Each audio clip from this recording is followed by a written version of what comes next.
dealing with the problem since I ended my marriage to my wife's death. But I knew I could have walked away when I saw that she was suffering from stinking addiction. You know, kind of fit an addiction in trouble. Jim, my man, that's right. You just hit something in me with that stinking thing. I heard a person in 12-step program talk about that same stinking thing you're talking about. Can you please, dog, tell me how that works?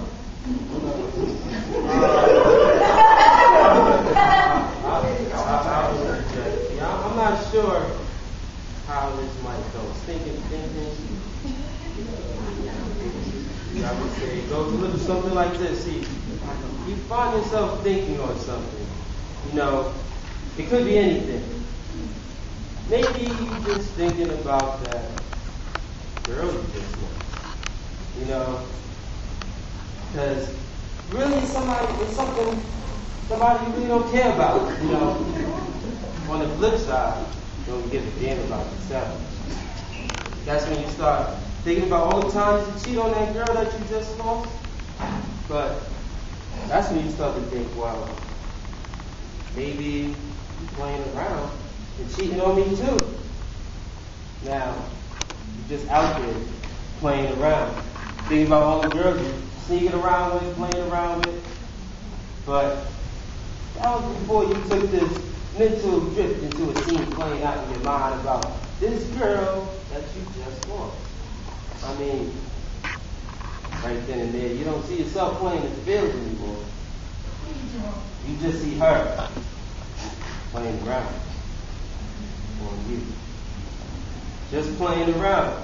See, that's what your feelings are all I get it. See, this stinking thing that you're talking about, see, I think it's when your mind starts, you start thinking about how she was slipping out on you, see.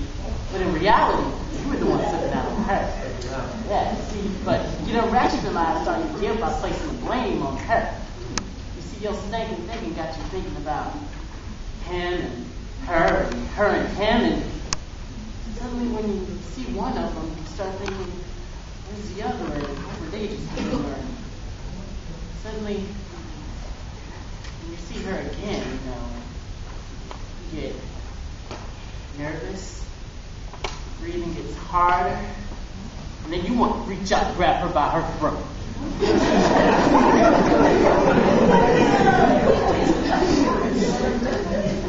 See, you want to hurt her because you're hurt emotional now, but see, it's that stinking thinking that has you seeing images of them, you hear them, and suddenly you want to catch them in the act. You see yourself catching them in the act, but suddenly you need some courage. Like, start thinking about getting high. Maybe a shot of liquor.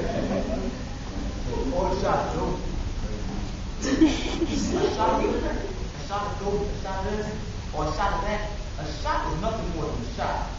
So you take this shot, and now you suddenly equate it to false pride, and you carry it over. You start thinking about that guy that you made up in your attention with your mind, that's hanging out with your girl, and you want to touch them, in the head. You think that you're a victim, you're really a person. Whoa. I mean, come on, man. John Barleycorn, false pride, self-pity. I mean, bro, you think you know everything. You don't know anything. You think you have all the answers. Like you're playing God or something. I mean, what? You people are. You know what I'm saying? I ain't like you. Take me for instance. I don't need pork. I don't need a lot of things. I don't let poison into my body, my soul, or my brain. You know what I'm saying? See, I ain't dirty like the rest of y'all. You know what I'm saying? I ain't like that.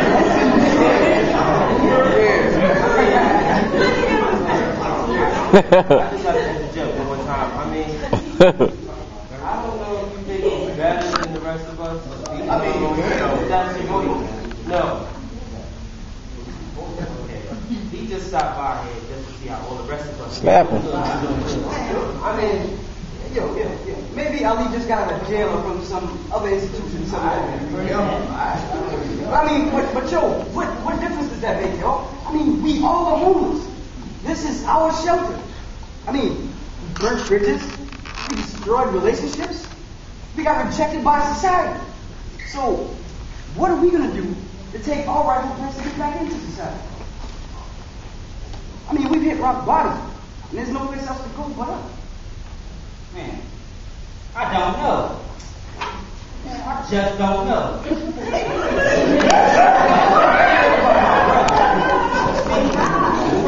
Drugs. See that stinking thing I'm talking about? He was caught in that life. See, he robbed from his family. He stole from his friends. They didn't have no home. Yo, you know what my brother did? I love him, but you know what he did? Man, we was at church one Sunday morning, and he robbed from the church. See, he was in that mental now that he was going to do what he wanted, get what he wanted. See, that messed up. Remember that 12-step program I was talking about? See, that what he did with. He was there. See, he was there, they worked on him, and Miracle had 6 feet in his class. That was 20 years ago, man. Matter of fact, it was today. When I saw my brother, he was not the same no more. Well, for me, I don't know what worked for me. I just don't know. Question. Yes, man, what's going on? It's your brother. That's my brother, love him. Yeah, okay. That's what you're talking about. Can I finish my sentence before you open your mouth?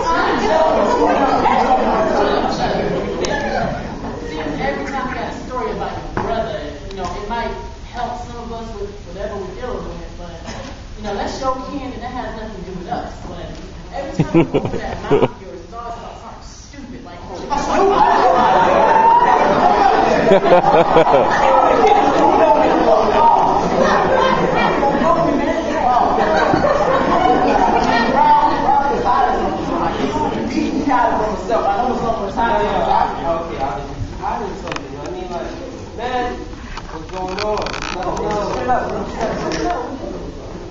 Well, guys, I just don't know who I am.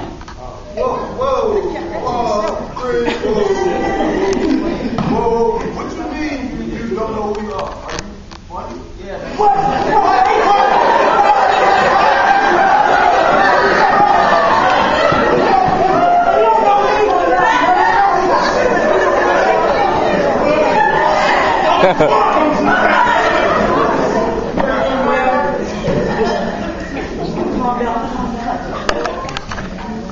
Well, I just don't, you know, what did I say, man? Please don't laugh at me. I see him every day, but I just can't relate to a woman. I just can't.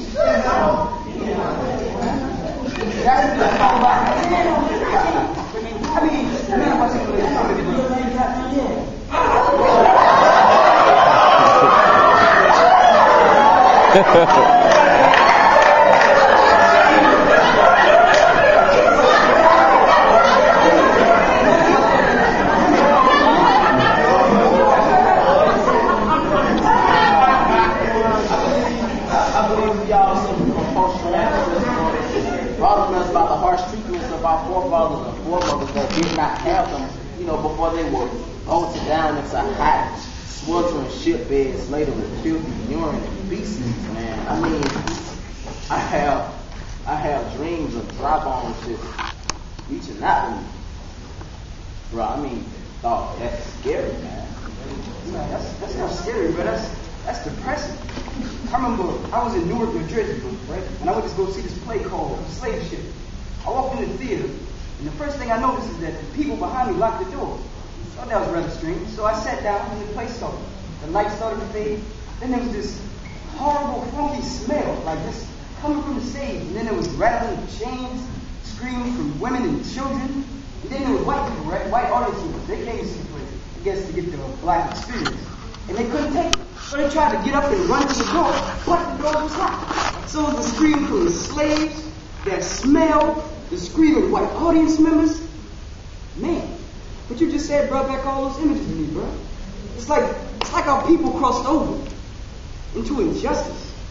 Yes, that is what it is. Injustice has been done to me, and injustice has been done to our people. His story has covered our story. You know what I'm saying? like the Battle of the Gulf Wars between 1739 and 1858, which drove the president of these United States up the wall. It was the Battle of the Gulf Warriors that gave us our emancipation, not Abe Lincoln of the Civil War. That was the cover-up because they failed to subdue us. You know what I'm saying? No, I joined the military. I was a good kid before I joined. You know what I'm saying? I was well connected with my community, my family, my friends. And I'm talking about the girl I knew. I just knew I was spending the rest of my life with.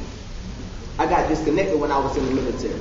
When I come back out, they tell me they don't know how to talk to me anymore. They don't know how to relate to me anymore. They say I've changed. Dog, I ended up walking away from everybody. I'm talking about everybody that I love. I don't want to be hurt no more, man. I can't do it. I just can't do it. Understand? It's real. I mean, I tell myself that I'm so proud of you know, I say that I hurt no one but myself, but you see, that's not true. If I hurt myself, I hurt all those around me, especially those who love me.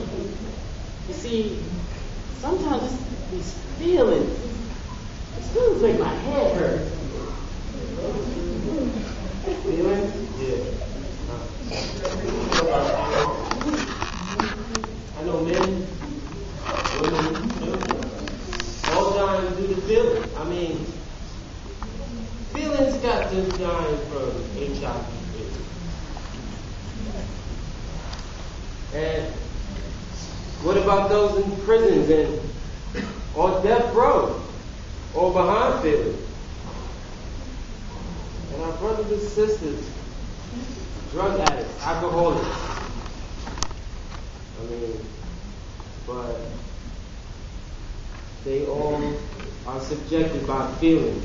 I mean, I can be real with you guys. I mean, I don't know about y'all, but feelings is what got me here. You know, when you're talking to you guys. So, feelings hurt. Yeah, Mike. I hear you. Feelings, or something in life, whether someone likes you or not. I made a mistake one time, whether someone likes me or not. But as I go older and become a man, they better do right beside me. I don't care about they like me or not. I don't care about that. Like a little baby.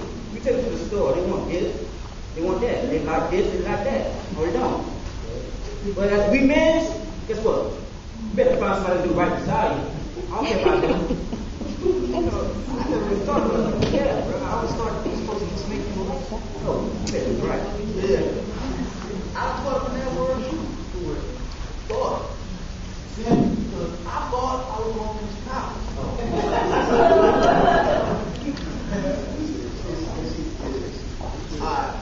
I thought I was going to get that job that I knew was mine. You see, I thought about a lot of things that never ever happened. Everything I had. I was at a party one night. I was in a bar, drowning in a glass of beer. When a friend of mine came along, he said I looked down, he would pick me up. I said, what the hell? So I was on high down, he said, he walked to the back, he went in his bag, pulled out his works, and he got pulling that board. See, it was one of his skin pop. And my mind was off to the races. See, I thought about things that never happened. Everything I had. So, what it sounds like to me is that you were feeling sorry for yourself. I mean, it's like we all are here because we feel sorry for ourselves. Talking about poor me. Poor me. Poor me. Pour me another drink. Wow. I mean, I've been carrying around inside of me a hold of a lot of hurt and pain. And I didn't want to talk about it because I thought I was unique and that no other man was suffering the way I did until now. I mean, you know, I've been carrying around a whole lot of pain and guilt that eats in me each and every day.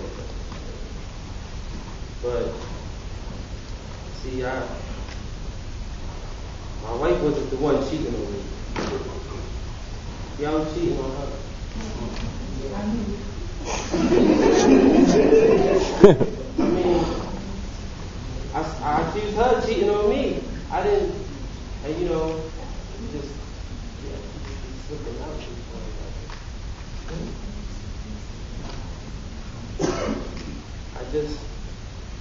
wanted to ask her what's going on, you know. I downed a couple shots of liquor to calm my nerves, but instead of those shots of liquor calming my nerves, it gave me false courage to want to face her. I remember that day like it was yesterday. I mean, I walked up to her, I was like, hey babe, you cheating on me? I said, no, I mean, how was I supposed to believe that? I mean, she accused me of being a liar. I got so riled up, I mean, one thing led to the next. Before I knew it, I had swung on her.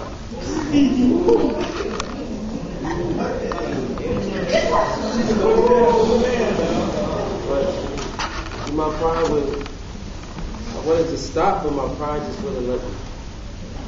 So I continued to pound and pound on her till I had enough. Immediately I became sorry for what I allowed myself to do, but guilt set in. See, I loved her. I hated her all at the same time.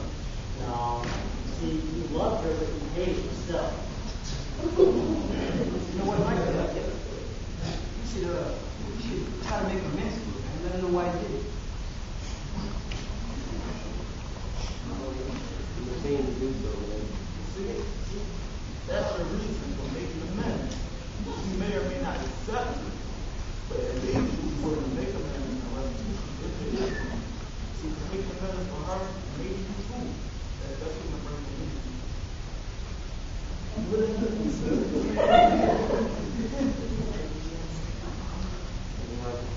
Yes, sir. Well, fellas, yo, yeah, this brought a lot off my chest. I mean, I think it's good.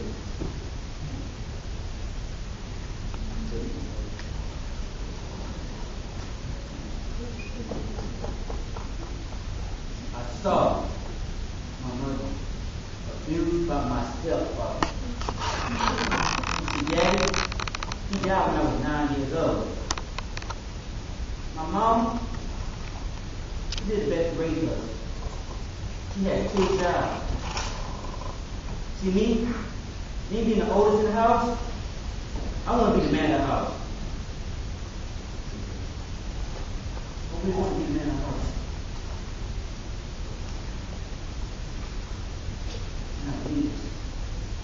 The whole time we was talking, my little brother, he was playing the video game.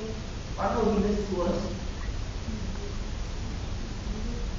Then my sister, she left the house. You know what my mama did? She brought this man into my house that I built. That's my house. That's my dad's house. She brought the other man and tell me. And my little brother called this man father. Yeah, I rebelled then. Oh, no, I didn't have. Why? Because my father is dead. And I'll be damned if I call another man father. I didn't call nobody father. So the old man put up for a while. Then one day, him and my mom was in a talking. And I could hear the voice getting louder and louder. So no, I did. And I bust through that room and I said, if you touch my mother again, I will kill you. And I mean it. See the old man put up right there? Oh my God, yes. See, I can work you from work and stay out and stay out and stay out. To work there, that man never would turn again.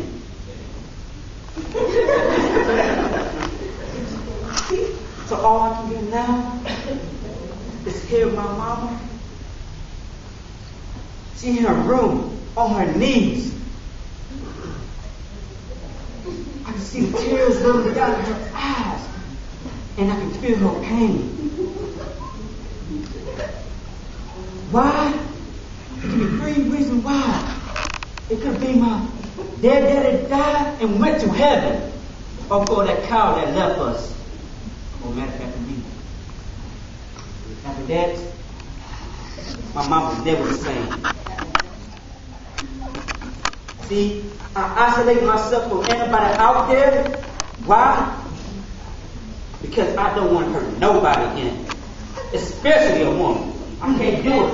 That's why I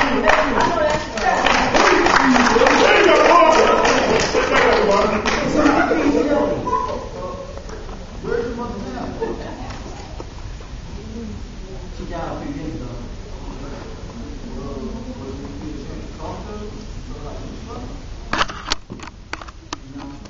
No, I really didn't. Bring some flowers over the graveside, talk to them. Just let them know how you feel when you should go kill all these men out.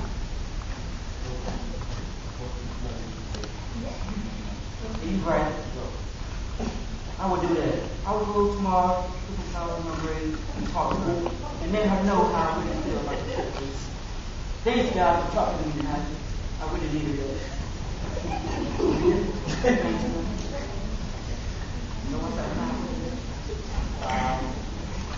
I've done some things I'm not proud of.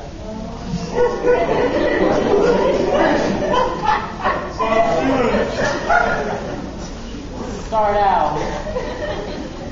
I left my wife for another woman. The funny part about it is that I work with that woman. Yeah, you see, it all started one day when I got raised from the school system I worked at. You know, got a little bit more money, so I was very excited about it. And I was home, and I was like, hey, babe, you know, let's go out and paint the town, you know, and everything. Let's go out and party. She was like, no, my feet hurt, my head hurt, because, you know, she been with kids all day. Me, I felt personally offended by that, because anytime she had something with her little job, you know, we go out to party, you know, go out and eat or something, and, well, you know, that kind of ticked me off. So we got in a little argument. This one was kind of different. See, I took my coat and I went down to the bar. One more two. On 5th Street. Oh, yeah,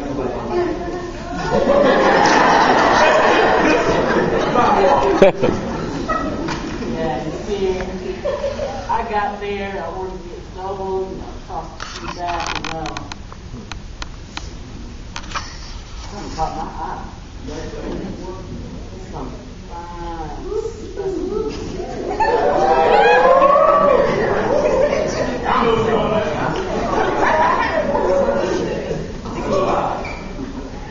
She smiled at me across the bar, and I'm back home. She walked her stuff home over and on the stool, she was like, hey, big boy.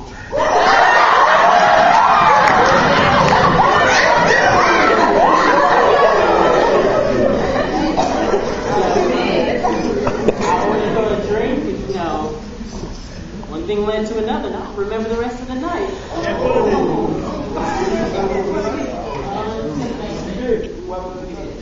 I woke up, and I was not my wife. Oh,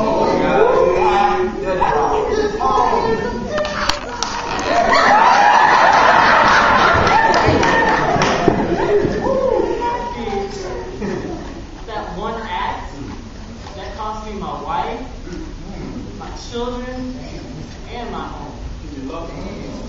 The ironic thing is when I first married my wife, I told her on our honeymoon, I said there was nothing I would ever do to break up our happy little bond. Oh, too late. Yeah, now. See, it's because of that one act that I can't go home anymore. And now I take the little raise that I got, I keep me a bottle, you know, to drink away the pains and everything. Oh, no.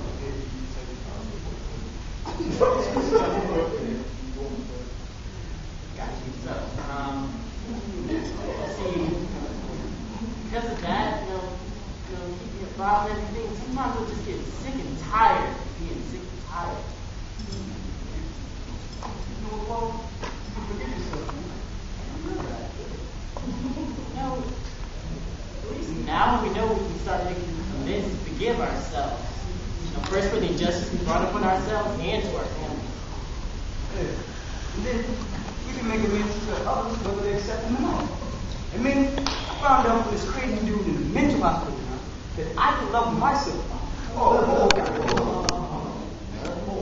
you mean by that? Well, I was just saying, man, you know, Wait, I think I know what you mean. Well, I think I know what you mean. I think I know. Because I didn't love myself after I started using drugs and drinking. And that's how I lost love of my wife and my family, everything I had.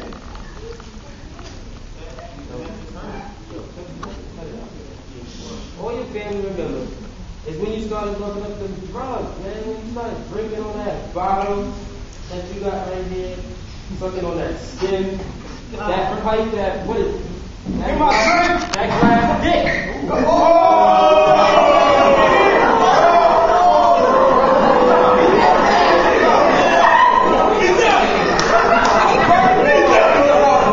Yo, you really just came for me. But you know what? No more drinking from now on. No more drinking, no more drugs. I'm off. Stuff like drink, But I'm not starting tomorrow, first thing in the morning, I'm going to a triple A meeting.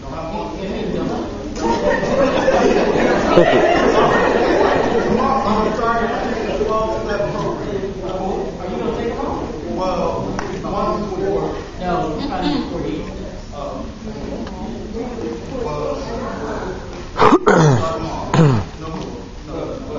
Man, it's just an act of tough love. That's what it is. I mean, but here David's making a point. I mean, when we come into this shelter to discuss our problems, because help each other out.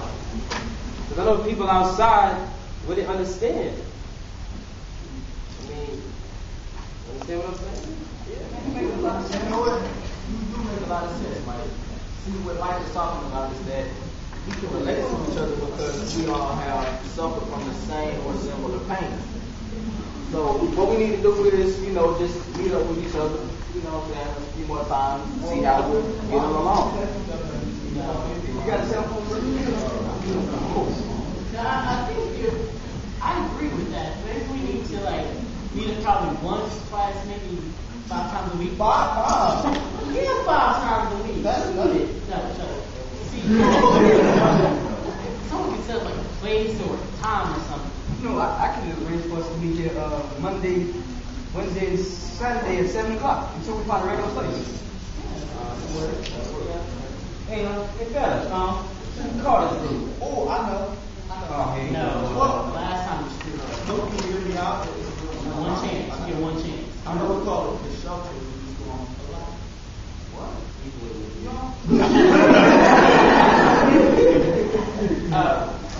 No disrespect, bro, but I think we just think of it as a means support. That works. So we agree? Yeah, we agree. Quick question. No.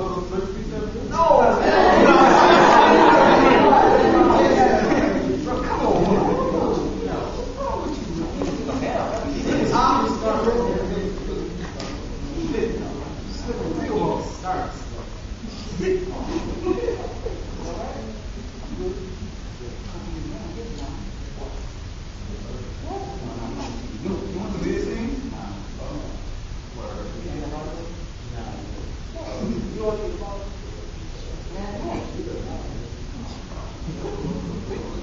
Well,